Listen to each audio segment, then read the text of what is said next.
आधे से ज्यादा कांस्टेबल इन्होंने घरों में लगा रखे हैं। कोई सिलेंडर भरवा रहा है, कोई मेम साहब को बाजार छोड़ के आ रहा है, क्योंकि नेता तो कड़े शब्दों में निंदा करके निकल जाएगा, झेलना हमें और आपको ही पड़ेगा। जिन लोगों को हथकड़ी पहनानी है उन लोगों को अगर आप सैल्यूट करवाओगे तो वहां पे एक पढ़ा लिखा आईपीएस भी बेवकूफ ही लगेगा। कोई भी पॉलिटिक्स में समाज सेवा के लिए नहीं आता, वो सब फेसबुक और ट्विटर के बायो में लिखने के लिए होता है। लोग पॉलिटिक्स ज्वाइन करते हैं पावर के लिए। विजय सालस्कर, हेमंत करकरे, ये सब शेरों की तरह लड़ते हुए शहीद हुए कि जब भी कोई गवर्नमेंट पावर में आती है ऑफिसर्स के ट्रांसफर होना चालू हो जाते हैं। इंडिया में बहुत सारे गवर्नमेंट डिपार्टमेंट हैं, लेकिन पुलिस डिपार्टमेंट को लेकर लोगों में एक अलग तरीके की नाराजगी है। पुलिस को देख के लोग सेफ फील करने की बजाय घबराते हैं। अगर कहीं पे पुलिस खड़ी है और आपके सामने दूसरा रास्ता अवेलेबल है तो हर कोई प्रेफर करता है कि उस दूसरे रास्ते से ही जाए। तो इन सारी चीजों के पीछे रीजन क्या है? अब ऐसा कोइंसिडेंस तो हो नहीं सकता कि सारे के सारे करप्ट लोगों ने एक साथ पुलिस सिस्टम ज्वाइन कर लिया हो। इनफैक्ट आप बड़े से बड़ा घोटाला अगर गूगल पे सर्च करेंगे तो आपको सारे डिपार्टमेंट्स के नाम मिलेंगे, लेकिन पुलिस इकलौता ऐसा डिपार्टमेंट है जिसमें आज तक कोई बड़ा करप्शन स्कैंडल नहीं हुआ। पुलिस वाले को 12 से 16 घंटे काम करना होता है बिना किसी वीक ऑफ या फिर ओवर टाइम पे के। सेक्शन 22 पुलिस एक्ट 1861 के हिसाब से पुलिस वाले को 24 घंटे अवेलेबल रहना अपनी जॉब के लिए। हम लोगों के लिए दिवाली और होली एक त्योहार होता है, लेकिन एक पुलिस वाले के लिए ओवर टाइम, नाइट शिफ्ट और एक्स्ट्रा वर्क होता है। पुलिस वालों को कभी भी होली दिवाली पे छुट्टी नहीं मिलती है। लॉ एंड ऑर्डर की वजह से जो डेथ होती है उसमें out of 62 Indian police 41th rank पे है।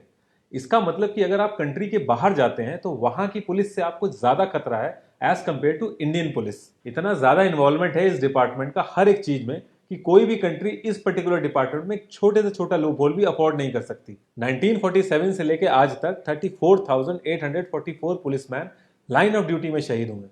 विजय सालस्कर, हेमंत करकरे, ये सब शेरों की तरह लड़ते हुए शहीद हुए।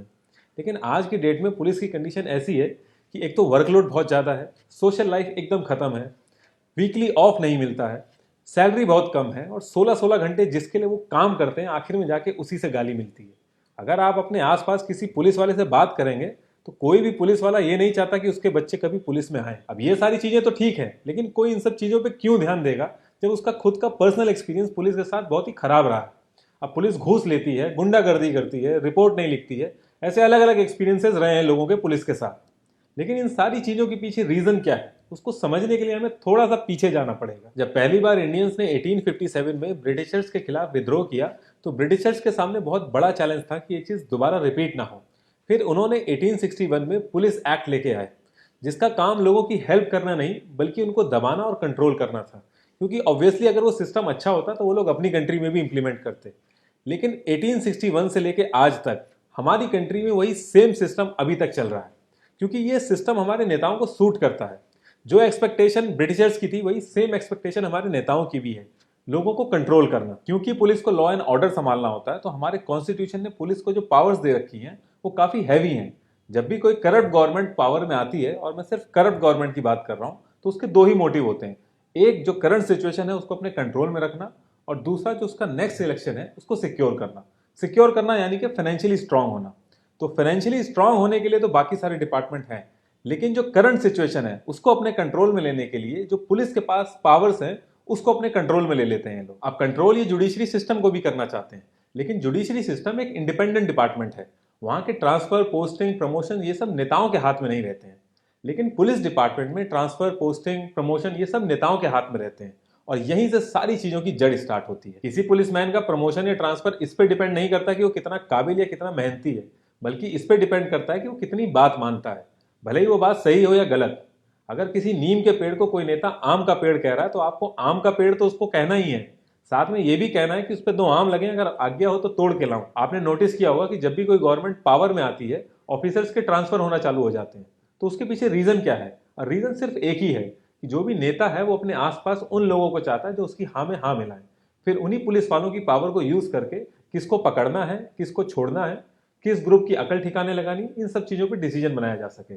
आपने नोटिस किया होगा कि जब भी कोई गवर्नमेंट पावर में आती है ऑपोजिशन के लोग अलग अलग केसेस में अंदर जाना चालू हो जाते हैं। नेताओं का इंटरफेरेंस नहीं होना चाहिए पुलिस डिपार्टमेंट में, इसको लेके मिस्टर प्रकाश सिंह, जो कि एक्स डीजीपी रहे हैं यूपी पुलिस में, इन्होंने एक पीआईएल डाली सुप्रीम कोर्ट में, और सुप्रीम कोर्ट ने उस पीआईएल को एक्सेप्ट भी किया, और मिस्टर प्रकाश सिंह वो केस जीत भी गए। फिर 22 सितंबर 2006 में सुप्रीम कोर्ट ने वर्डिक्ट दिया कि जो भी पॉलिटिकल पार्टीज हैं इनका इंटरफेरेंस पुलिस डिपार्टमेंट में नहीं होना चाहिए, और 7 इंस्ट्रक्शन सारे स्टेट्स को दिए। ऑन पेपर तो सबने इस चीज को एक्सेप्ट किया क्योंकि मजबूरी थी, लेकिन ग्राउंड पे इंप्लीमेंट नहीं किया। फिर सुप्रीम कोर्ट ने मॉनिटरिंग करी और एक कमेटी बनाई जिसको लीड किया जस्टिस थॉमस ने। और उस कमेटी ने जो रिपोर्ट दी वो मैं एग्जैक्ट वर्ड आपको बताता हूं। We are dismayed by the total indifference of the state to the compliance of supreme court directions. तो किसी भी गवर्नमेंट ने इसको माना ही नहीं। और जो लोग अलग अलग पार्टियों की वकालत करते हैं वो ईयर पे जरूर ध्यान दें, क्योंकि ना ये तब लागू हुआ था और ना ये अब लागू हुआ, क्योंकि कोई चाहता ही नहीं है। और पुलिस डिपार्टमेंट एक स्टेट का सब्जेक्ट है, तो अगर कोई स्पेसिफिक स्टेट गवर्नमेंट भी चाहे तो वो उसको लागू कर सकती है, उसको सेंट्रल गवर्नमेंट पे डिपेंडेंट नहीं होना। एक तो दिक्कत ये आ जाती है कि एक हैबिट है हम लोगों की कि एक बार हम जिस पार्टी को पकड़ लेते हैं, फिर दोस्ती यारी में कोई बहस हो, चाहे कोई ग्रुप डिस्कशन हो, चाहे कोई भी मुद्दा हो, हर मुद्दे में हम उसी को सपोर्ट करेंगे। अब भाई जब इतने सालों से उस पार्टी के लिए आप बहस कर रहे हो तो एक बार पार्टी से भी क्वेश्चन पूछ लो कि ये छोटी सी चीज है क्यों नहीं लागू कर रहे। कोई भी पॉलिटिक्स में समाज सेवा के लिए नहीं आता है, वो सब फेसबुक और ट्विटर के बायो में लिखने के लिए होता है। लोग पॉलिटिक्स ज्वाइन करते हैं पावर के लिए, और कोई भी पार्टी ये नहीं चाहेगी कि उसके हाथ से पावर जाए। ये सारी चीजें तभी लागू होंगी जब हम लोग चाहेंगे। आज की डेट में अगर ये सारी पार्टियों में माहौल बन जाए कि जो ये चीज इंप्लीमेंट करेगा वही जीतेगा, तो 101% ये पार्टियां करेंगी। आप कोई भी डिपार्टमेंट उठा के देख लो जो कि इंडिपेंडेंट है, आर्मी हो गया, जुडिशरी हो गई, हमारी इलेक्शन कमीशन हो गया, इसमें फिर भी लोगों का ट्रस्ट बना हुआ है। लेकिन जिस चीज में नेता हाथ डाल देते हैं उस डिपार्टमेंट का बुरा टाइम चालू हो जाता है। पुलिस डिपार्टमेंट में 92% लोग कांस्टेबल हैं। 1 से 4 साल का एक्सपीरियंस है तो ईयरली जो आपकी सीटीसी होती है 2,83,960, यानी मंथली आपका हो गया 23,660। और अगर आपको 5 से 10 साल का एक्सपीरियंस है तो 25,000 से 30 के बीच में आपकी सैलरी होती है पर मंथ। उसके बाद 12 से 16 घंटे के लिए जब आप बाहर निकलते हैं तो आप कितनी भी कंजूसी करें आपका 200 से 250 रुपये उसमें लगता ही लगता है। फिर जो क्रिमिनल मिलते हैं उनका ट्रांसपोर्ट, कोई बॉडी मिली है नहर से तो उसका खर्चा।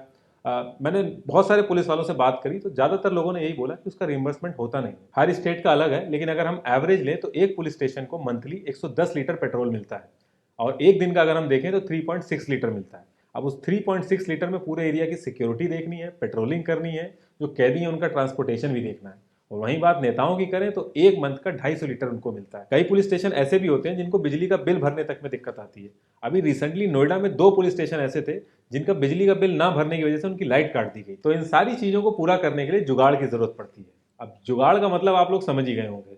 तो ओवरऑल एनवायरनमेंट ऐसा बन जाता है कि जो ये सारी चीजें बहुत नॉर्मल लगने लगती है। मान लो आप एक बहुत ही ईमानदार ऑफिसर हो और आपने सारी की सारी एफआईआर लेना चालू कर दिया, तो जैसे ही आप एफआईआर लोगे सबसे पहली चीज तो आपका काम बढ़ेगा।